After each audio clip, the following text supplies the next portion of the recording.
श्री राम की सीता लक्ष्मण सहित वन गमन की तैयारी। श्री महादेव जी बोले, हे पार्वती।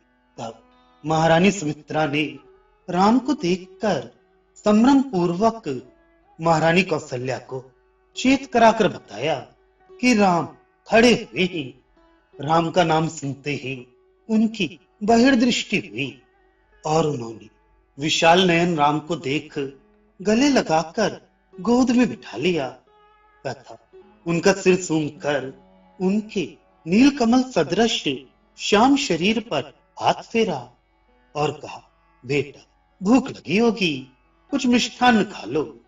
राम जी बोले, माता मुझे भोजन करने का समय नहीं है, क्योंकि आज मेरे लिए ये समय शीघ्र ही दंडकारण्य जाने के लिए निश्चित किया गया है।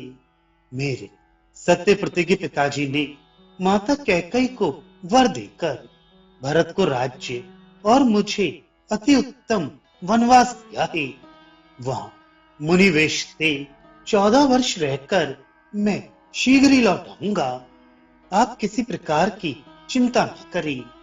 अचानक ऐसी बात सुनी माता कौशल्या दुख से अचेत हो गईं और फिर चेत होने पर दुख सागर में उछलती डूबती दुखातुर होकर राम से कहने लगी, राम यदि सचमुच ही तुम वन को जाते हो तो मुझे भी साथ ले चलो। तुम्हारे बिना मैं आधे क्षण भी कैसे जीवित रह सकती हूँ। जिस प्रकार गौ अपने अल्पवयस्क बछड़े को छोड़कर अन्यत्र नहीं रह सकती, उसी प्रकार मैं भी अपने प्राण प्रिय पुत्र को नहीं छोड़ सकती। यदि राजा भरत से प्रसन्न है तो उन्हें राज्य भले ही दे, परंतु तुझ प्रिय पुत्र को वनवास की आज्ञा क्यों देती ही। कैकेयी को वर देकर चाहे महाराज अपना सर्वस्व दे डाले, इसमें कोई आपत्ति नहीं, किंतु तुमने राजा अथवा कैकेयी का क्या बिगाड़ा है। हे राम, जिस प्रकार पिता तुम्हारे गुरु हैं, उसी प्रकार मैं भी तो उनसे अधिक तुम्हारी गुरु हूं।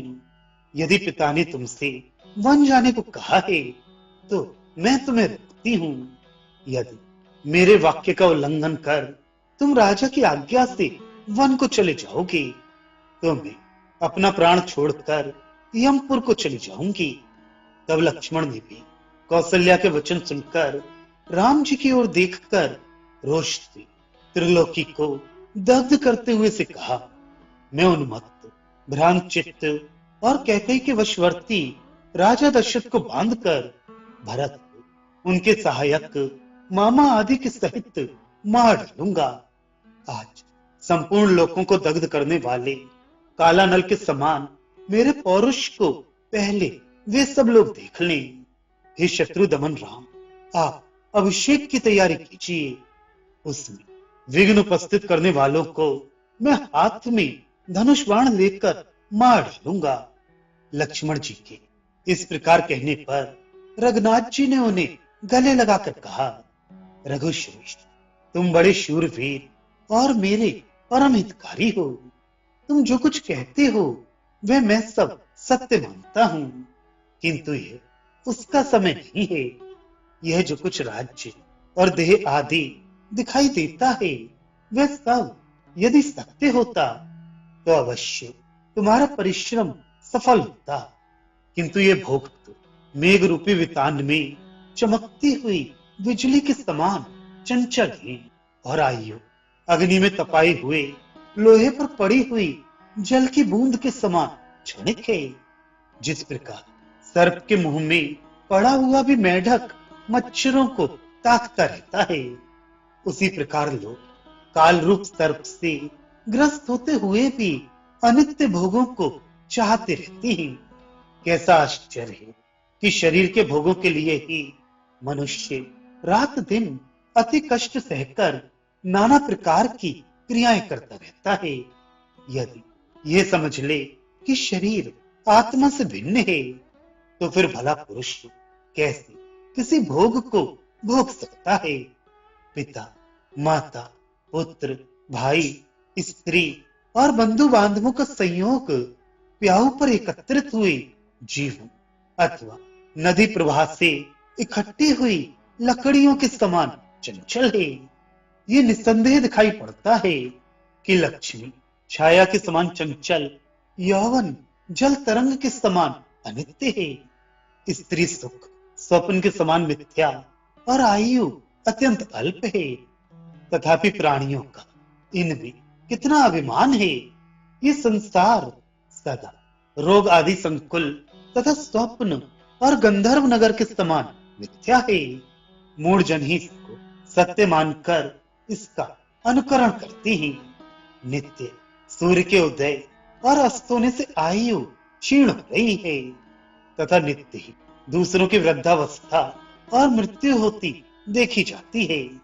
तो भी मूढ़ पुरुष को किसी प्रकार चेत नहीं होता।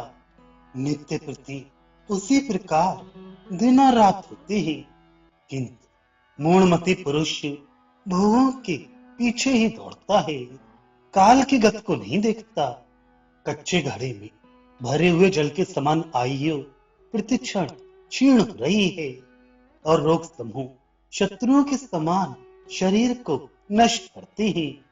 वृद्धावस्था सिंहनी के समान डराती हुई सामने खड़ी है और ये मृत्यु भी उसके साथ ही चलती हुई अंत समय की प्रतीक्षा कर रही है। किंतु देह में अहम भावना करने वाला जीव इस कृमि, विष्ठा और भस्म रूप शरीर को ही मैं लोक प्रसिद्ध राजा हूं ऐसा मानता है। हे लक्ष्मण, तुम कुछ सोच कर बताओ कि जिसके आश्रय से तुम संसार को दग्ध करना चाहते हो, वह त्वचा, अस्थि, मांस, विष्ठा, मूत्र, शुक्र और रुधिर आदि से बना हुआ विकारी और परिणामी देह आत्मा किस प्रकार हो सकता है। हे भाई, इस देहाभिमान से युक्त पुरुष में ही संपूर्ण दोष प्रकट हुआ करते हैं। मैं देह हूं, इस बुद्धि का नाम ही अविद्या है और मैं देह नहीं चेतन आत्मा हूं, इसी को विद्या कहते हैं। अविद्या जन्म मरण रूप संसार की कारण है और विद्या उसको निवृत्त करने वाली है। अतः मोक्ष कामियों को सदा विद्योपार्जन का प्रयत्न करना चाहिए। हे शत्रुदमन, काम क्रोध आदि इस साधन में विघ्न करने वाले शत्रु हैं। उसमें भी मोक्ष में विघ्न उपस्थित करने के लिए तो एकमात्र क्रोध ही पर्याप्त है, जिसका आवेश होने से पुरुष पिता, माता, सुहृद और बंधुओं का भी वध कर डालता है। मन के संताप का मूल क्रोध ही है और क्रोध ही संसार का बंधन तथा धर्म का क्षय करने वाला है। इसलिए तुम क्रोध को छोड़ दो। ये क्रोध महान शत्रु है। तृष्णा वैतरणी नदी है, संतोष नंदन वन है और शांति ही कामधेनु है। इसलिए तुम शांति धारण करो, इससे क्रोध रूपी शत्रु का तुम पर प्रभाव ना होगा। आत्मा, देह, इंद्रिय, मन, प्राण और बुद्धि आदि से पृथक तथा शुद्ध स्वयं प्रकाश, अविकारी और निराकार है। जब तक मनुष्य देह, इंद्रिय और प्राण आदि से आत्मा की भिन्नता नहीं जानते, तब तक वे मृत्यु पाश में बंधकर सांसारिक दुख समूह से पीड़ित होते रहते हैं। इसलिए तुम सर्वदा अपने हृदय में बुद्धि आदि से आत्मा को भिन्न अनुभव करो। इस संपूर्ण बाह्य व्यवहार का अनुवर्तन करो और सुख अथवा दुख रूप जैसा प्रारब्ध हो उसी को भोगते हुए चित्त में खेद न मानो। हे रघुपुत्र, बाहर से इंद्रिय आदि द्वारा कर्तव्य प्रकट करते हुए जो कार्य प्रारब्धवश उपस्थित हो, उसे करते रहने से भी तुम बंधन में नहीं पड़ोगे। भीतर से राग द्वेष रहित और शुद्ध स्वभाव रहने के कारण तुम कर्मों से लिप्त ना होगे। मेरे इस संपूर्ण कथन पर तुम सर्वदा अपने हृदय में विचार करो। ऐसा करने से तुम संपूर्ण सांसारिक दुखों से कभी बाधित ना होगे। हे माता, तुम भी मेरे इस कथन पर नित्य विचार करना और मेरे फिर मिलने की प्रतीक्षा करती रहना। तुम्हें अधिक काल दुख ना होगा। कर्म बंधन में बंधे हुए जीवों का सदा एक ही साथ रहना सहना नहीं हुआ करता। जैसे नदी के प्रवाह में पड़कर बहती हुई डोंगियां सदा साथ साथ ही नहीं चलती। माता, ये 14 वर्ष की अवधि आधे क्षण के समान बीत जाएगी। आप अब दुख को दूर करके हमें वन जाने की अनुमति दीजिए। आपके ऐसा करने से मैं वन में सुखपूर्वक रह सकूंगा। ऐसा के श्री रामचंद्र जी बहुत देर तक दंड के समान माता के चरणों में पड़े रहे। तदनंतर माता ने उन्हें उठाकर गोद में बिठा लिया और आशीर्वाद देकर उनकी प्रशंसा की। वे बोली, तुम्हारे चलते बैठते अथवा सोते समय गंधर्वों सहित ब्रह्मा, विष्णु और शिव आदि संपूर्ण देवगण तुम्हारी सर्वदा रक्षा करी। इस प्रकार बारंबार हृदय से लगाकर माता ने राम को विदा किया। लक्ष्मण जी ने भी राम जी से आंखों में आनंद अश्रु भरकर गदगद वाणी से कहा, हे राम, आपने मेरा आंतरिक संदेह दूर कर दिया। अब मैं आपकी सेवा करने के लिए आपके पीछे पीछे चलूंगा। आप इसके लिए आज्ञा दीजिए। हे प्रभु, आप मुझ पर कृपा कीजिए, नहीं तो मैं प्राण छोड़ दूंगा। तब रघुनाथ जी ने भी लक्ष्मण से कहा, बहुत अच्छा, चलो देरी ना करो। तदनंतर सीतापति भगवान राम सीता जी को समझाने के लिए चले और अपने महल में पहुंचे।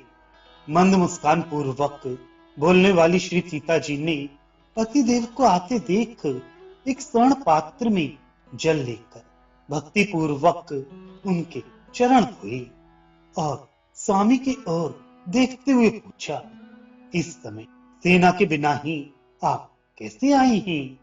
आप प्रातः काल कहाँ गए थे? आपका श्वेत छत्र कहाँ है? बाजू का बजना बंद क्यों हो गया? और आप किरीट आदि राजोचित आभूषणों से रहित क्यों हैं? आप मंत्री और राजाओं के सहित बड़े ठाट बाट से क्यों नहीं आई?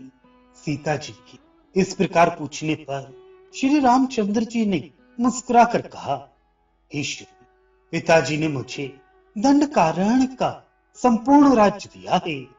अतः हे भामिनी, मैं शीघ्र ही उसका पालन करने के लिए वहां जाऊंगा। मैं आज ही वन को जाऊंगा। अपनी सास के पास जाकर उनकी सेवा शुश्रूषा में रहो। मैं झूठ नहीं बोलता। रामचंद्र जी के इस प्रकार कहने पर सीता जी ने भयभीत होकर कहा, आपके महात्मा पिताजी ने आपको वन का राज्य क्यों दिया है? रामचंद्र जी ने उनसे कहा, हे अवधि, महाराज ने प्रसन्नता पूर्वक कैकेयी को वर देकर भरत को राज्य और मुझे वनवास दिया है। देवी कैकेयी ने मेरे लिए 14 वर्ष तक वन में रहना मांगा था, तो सत्यवादी दयालु महाराज ने देना स्वीकार कर लिया है। अतः हे भामिनी, मैं शीघ्र ही वहां जाऊंगा। तुम इसमें किसी प्रकार का विघ्न खड़ा न करना। रामचंद्र जी के ऐसे वचन सुनकर सीता जी ने प्रसन्नता पूर्वक कहा, पहले मैं वन को जाऊंगी, उसके पीछे आप आना। हे राघव, मुझे छोड़कर आपको वन में जाना उचित नहीं है।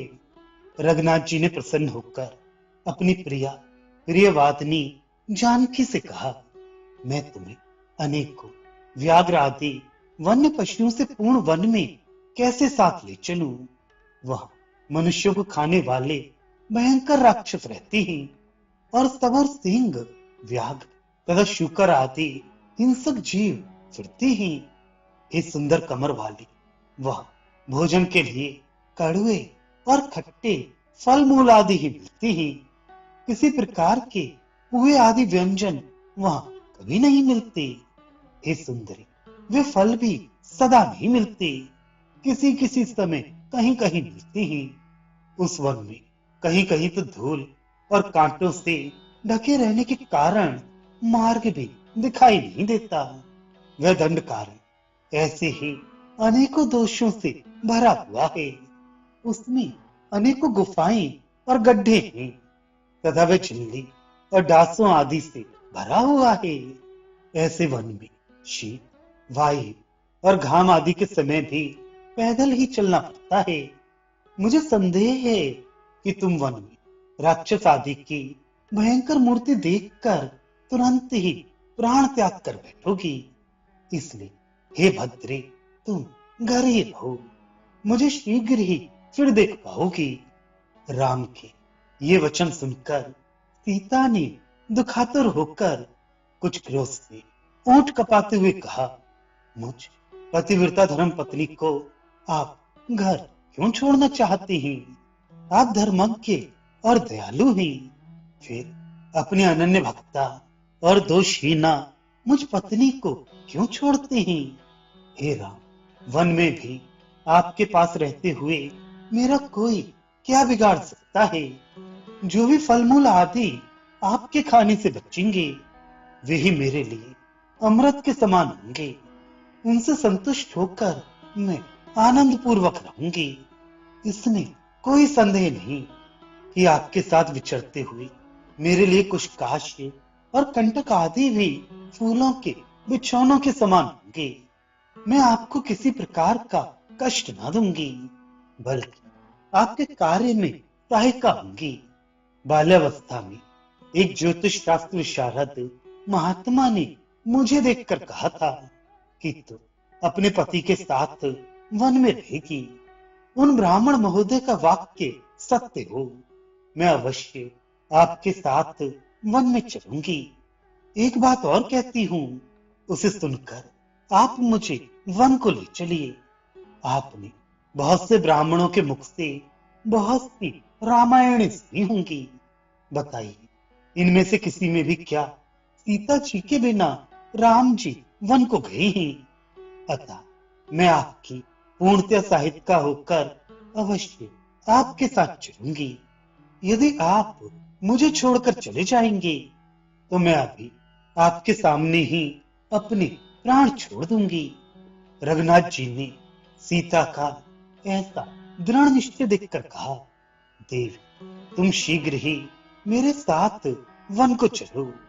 ये हार आदि संपूर्ण आभूषण वशिष्ठ जी की स्त्री अरुंधति को दे दो। हम अपना संपूर्ण धन ब्राह्मणों को देकर वन को चलेंगे। ऐसा कह भगवान राम ने लक्ष्मण जी द्वारा भक्ति पूर्वक ब्राह्मणों को बुलवाया और रघुकुल केतु भगवान राम ने प्रसन्नता पूर्वक सैकड़ों गऊओं के झुंड, बहुत सा धन, दिव्य वस्त्र और आभूषण कुटुंबी तथा विद्वान और शील संपन्न ब्राह्मणों को दिए।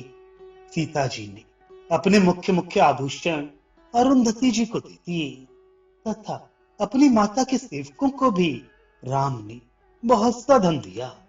इसी प्रकार अपने अंतःपुरवासी सेवकों, पुरवासियों, देशवासियों तथा ब्राह्मणों को भी उन्होंने बहुत सा धन दिया। इधर श्री लक्ष्मण जी ने भी अपनी माता सुमित्रा को कौशल्या जी को सौंप दिया और अपने हाथ में धनुष लेकर राम के सामने आकर खड़े हो गए। तदनंतर राम, लक्ष्मण और सीता सब महाराज दशरथ के पास चले। सहस्त्रों कामदेवों के समान सुंदर श्याम शरीर वाले भगवान राम, सीता और छोटे भाई लक्ष्मण के सहित अपनी कांति से दसों दिशाओं को प्रकाशित करते हुए धीरे धीरे राजमार्ग से चले। उस समय जो पुरवासी और जनपदवासी लोग कौतूहलवश आनंदमय दृष्टि से उनकी ओर देख रहे थे, उनके देखते और अपने चरण स्पर्श से संपूर्ण संसार को पवित्र करते हुए वे अपने पिता के घर पहुंचे।